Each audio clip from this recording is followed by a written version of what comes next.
Hello friends, institute of commerce education and KV competition classes channel में आपका एक बार फिर स्वागत है। हम क्लास 12 सब्जेक्ट अकाउंट्स के chapter number 1 general introduction of partnership का नेक्स्ट लेक्चर आपके लिए लेकर आए हैं, नेक्स्ट वीडियो आपके लिए लेकर आए हैं, जिसका हमारा टॉपिक है कैरेक्टरिस्टिक्स ऑफ पार्टनरशिप।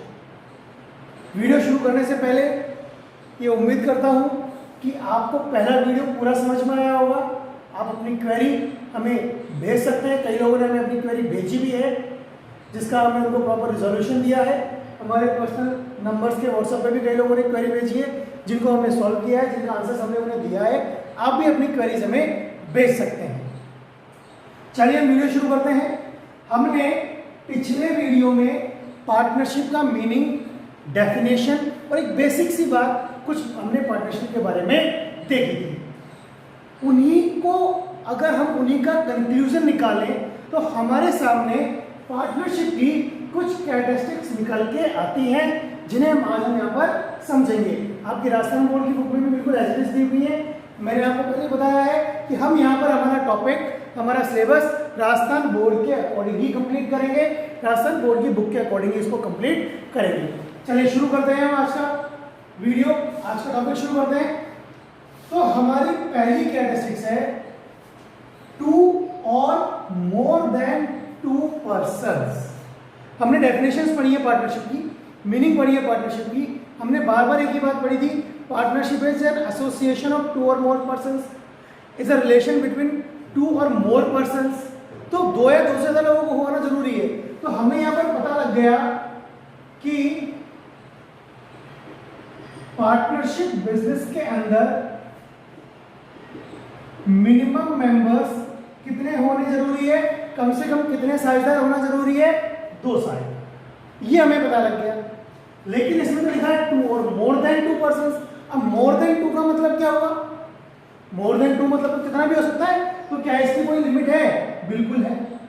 अब मैं आपसे पूछता हूं कि what is the maximum partners, मतलब एक पार्टनरशिप बिजनेस में मैक्सिमम नंबर ऑफ पार्टनर्स कितने हो सकते हैं, मैक्सिमम अधिकतम साझेदारों की संख्या क्या हो सकती है। अब हम पार्टनरशिप पढ़ रहे हैं तो, और हमने पहले वीडियो में पढ़ा था कि पार्टनरशिप के संबंध में हमारे पास एक एक्ट है। कौन सा एक्ट है? Partnership act 1932। तो हमारे सामने प्रश्न आया कि साहब एक साझेदारी में न्यूनतम साझेदार कितने होते हैं? हमें पता लग गया 2।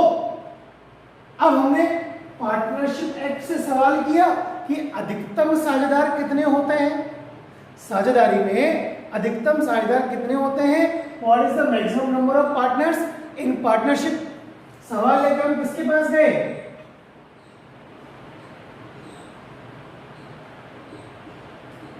पार्टनरशिप एक्ट 1932 के पास गए कि भैया हमें आंसर दो कि maximum partners, partnership number of partners कितने होते हैं। हमने इससे सवाल किया।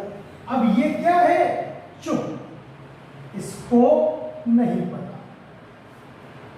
इसको कि एक पार्टनरशिप में मैक्सिमम नंबर ऑफ पार्टनर्स कितने होते हैं। तो कहने का मतलब ये है कि हमारे पार्टनरशिप एक्ट 1932 में इस बात की जानकारी नहीं दी गई है कि एक पार्टनरशिप में मैक्सिमम नंबर ऑफ पार्टनर्स कितने हो सकते हैं।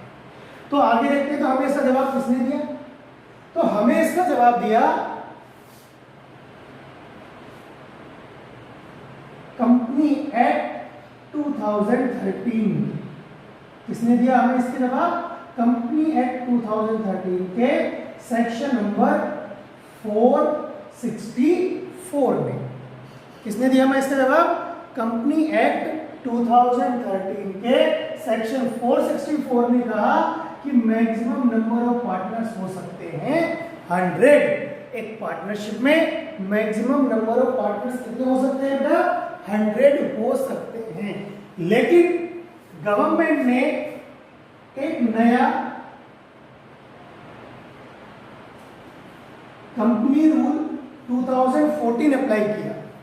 कौन सा रूल अप्लाई किया? कंपनी रूल 2014, और उसका है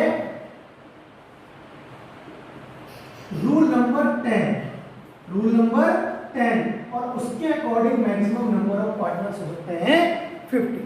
जितनी बातें थी मैंने सारी आपको बता the maximum number of partners से रिलेटेड। क्या क्या है कि पार्टनरशिप में minimum number of partners 2, maximum number of partners के बारे में हमें पार्टनरशिप एक्ट 1932 हमारा साइलेंट है, ये कुछ भी नहीं कहता है। तो हमें कहां पर मिलती है इसकी जानकारी? हमें जानकारी मिलती है कंपनी एक्ट 2013 के की धारा 464 सेक्शन 464 में, जो हमें कहता है कि एक पार्टनरशिप में एक साझेदारी में अधिकतम साझेदारों की संख्या 100 हो सकती है। और उसी के साथ हमारे पास कंपनी रूल 2014 का रूल 10 नियम 10 ये कहता है कि एक साझेदारी में अधिकतम साझेदारों की संख्या कितनी हो सकती है? 50। अब आपका सवाल यहीं पर आ गया कि आपके एग्जाम में पूछेगा आप क्या लिखोगे?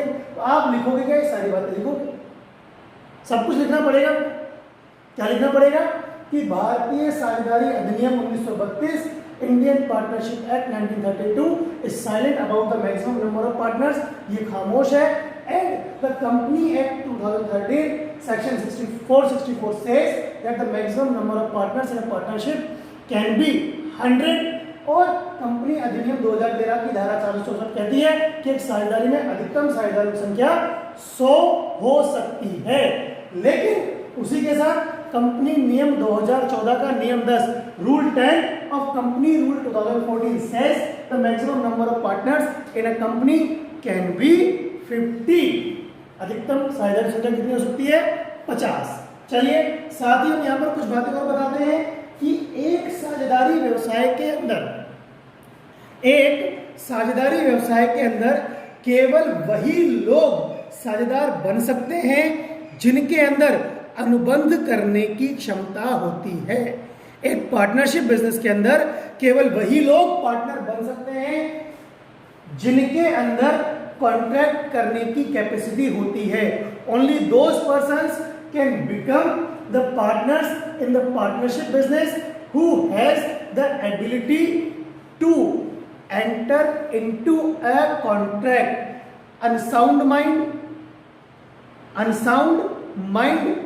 माइनर पर्सन, अनसाउंड माइंड मतलब जिसका दिमागी स्थिति ठीक ना हो, माइनर जिसकी आयु 18 वर्ष से कम हो, and any person who is disqualified by law, जिसे किसी भी कानून के तहत डिस्क्वालिफाई कर दिया गया है। केवल इन तीन प्रकार के लोगों को अनुबंध करने की क्षमता नहीं है, अतः ये लोग पार्टनर भी नहीं बन सकते। साथ में एक बात और बता दूं मैं आपको इंपॉर्टेंट, जो क्या है कि एक माइनर फिर भी एक साझेदारी व्यवसाय में साझेदार बन सकता है। ए minor can become a partner in the partnership business, लेकिन केवल कब? जब उसके साथ कोई एक उसका गार्जियन पार्टनर होगा और एक माइनर केवल प्रॉफिट्स के लिए पार्टनर होता है, लॉसेस के लिए पार्टनर नहीं होता है। क्लियर? पहला टॉपिक हमारा कंप्लीट है, आपको अच्छे से समझ में आ गया होगा। आई होप कि आपने अपने नोटबुक और पेन अपने साथ रखे होंगे, तो आपको चीज क्लियर होगी, आपने नोट्स बना लिए होंगे। चलिए अब हम नेक्स्ट कैरेक्टरिस्टिक तरफ बढ़ते हैं। सेकंड कैरेक्टरिस्टिक क्या है हमारी? सेकंड कैरेक्टरिस्टिक्स है हमारी इसकी agreement among partners. Partnership business को कंप्लीट करने के लिए जरूरी है कि पार्टनर्स के बीच में एक एग्रीमेंट होना चाहिए। एग्रीमेंट का मतलब अनुबंध, समझौता। अगर पार्टनर्स के बीच में समझौता नहीं होता है तो वो एक पार्टनरशिप बिजनेस नहीं माना जाएगा, वो एक लीगल पार्टनरशिप बिजनेस के फॉर्म में उसको नहीं माना जाएगा। जरूरी क्या है कि पार्टनर्स के अंदर बीच में एक अग्रीमेंट होना जरूरी है। अब हम बात करें कि ये जो एग्रीमेंट है ये दो तरह का होता है। ये वर्बल भी हो सकता है और ये रिटर्न भी हो सकता है। हमने बार बार एक बात की, आपसे क्वेश्चन पूछा जाता है, बिल्कुल पूछा जाता है, क्या पूछा जाता है कि क्या साझेदारों के बीच में अनुबंध होना आवश्यक है? बिल्कुल, साझेदारों के बीच में एग्रीमेंट होना तो जरूरी है, लेकिन क्या केवल लिखित एग्रीमेंट होना जरूरी है? नहीं। हमने बात की है कि साझेदारों के बीच में अनुबंध होना जरूरी है, उनके बीच में एग्रीमेंट होना चाहिए, चाहे वो वर्बल हो चाहे वो रिटन एग्रीमेंट हो। कैसा भी एग्रीमेंट हो, बस जरूरी क्या है, एक एग्रीमेंट होना चाहिए। और ये रिटन एग्रीमेंट जो है इसे कहा जाता है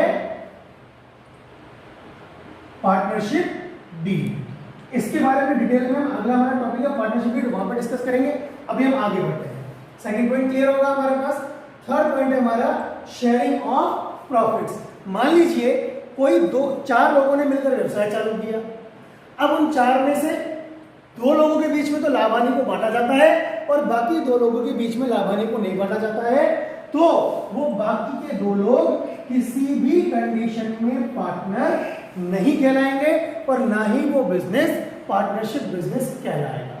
तो पार्टनरशिप बिजनेस की विशेषता यह है कि जो भी लाभ होंगे वो उनके बीच में बांटे जाने आवश्यक है। लाभ बांटे जाने आवश्यक है। मैंने ये कहा है लाभ बांटने आवश्यक है, मैंने ये नहीं कहा है कि लाभों का बराबर बांटा जाना आवश्यक है। नहीं, लाभों का बंटवारा आवश्यक है। Sharing of profit is compulsory. Equal sharing of profits ये कोई जरूरी नहीं है। वो जो भी वो रेशियो डिसाइड करते हैं उसमें उन लाभों को वो बांट सकते हैं। जरूरी क्या है कि उनके बीच में लाभों को बांटा जाए। अगली बात है कैरिंग ऑन अ बिजनेस। एक व्यवसाय होना चाहिए।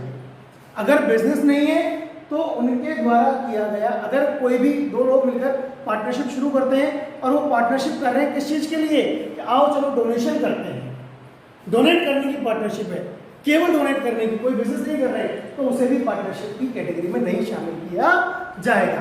किसी भी बिजनेस को, किसी भी हम चीज को पार्टनरशिप केवल और केवल तब कह सकते हैं जब उस पार्टनरशिप के अंदर एक बिजनेस को चलाया जा रहा है, एक बिजनेस को रन किया जा रहा है।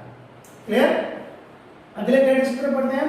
ये हमारे डेफिनेशन में भी था, कैरीड बाय ऑल और any of them acting for all. इसका सीधा सा मतलब यह है कि या तो उस व्यवसाय को वो सारे साझेदार मिलकर चलाएं, या तो उस व्यवसाय को वो सारे साझेदार मिलकर चलाएं, या उन सारे साझेदारों की तरफ से कोई एक आदमी उस व्यवसाय को चलाए।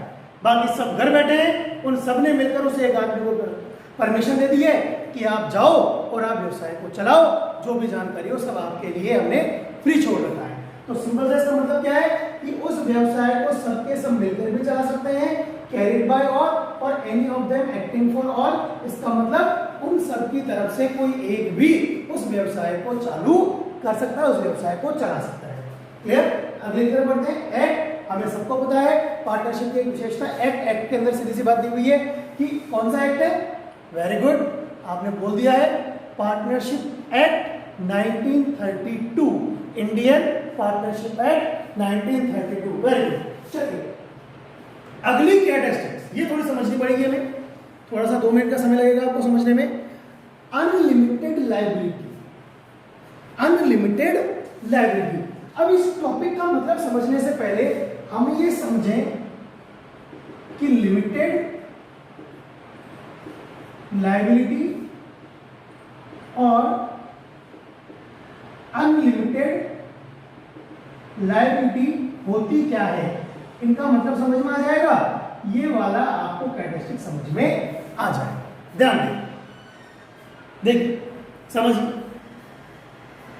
बिजनेस के लॉस को, बिजनेस के लॉस को जब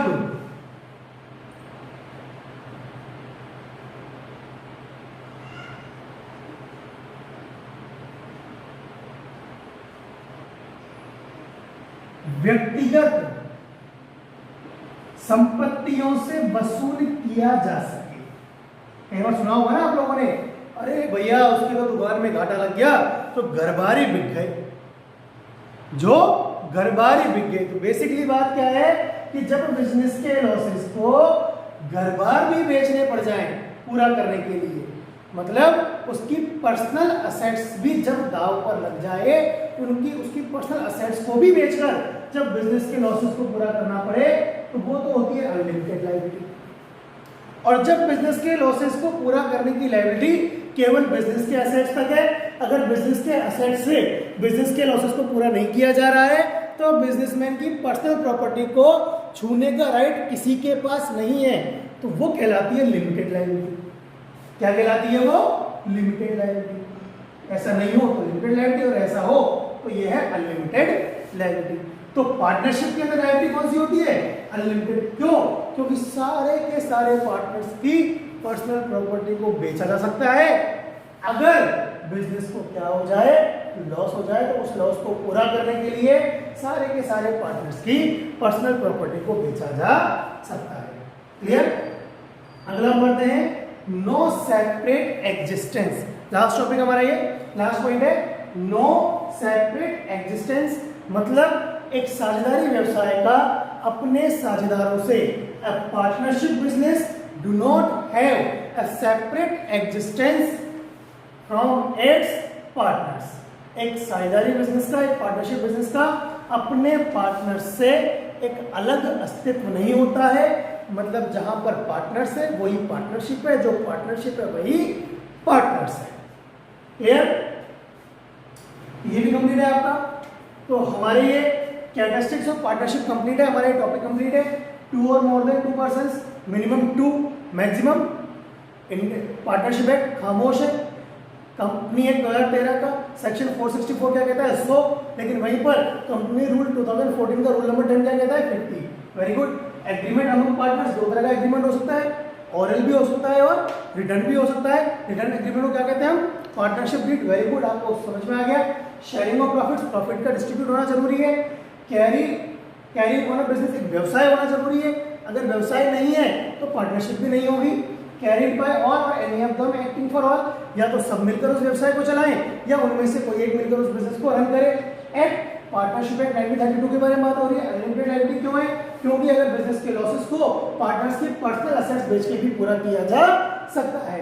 और पार्टनरशिप बिजनेस का अपने पार्टनर से सेपरेट एग्जिस्टेंस नहीं होता है।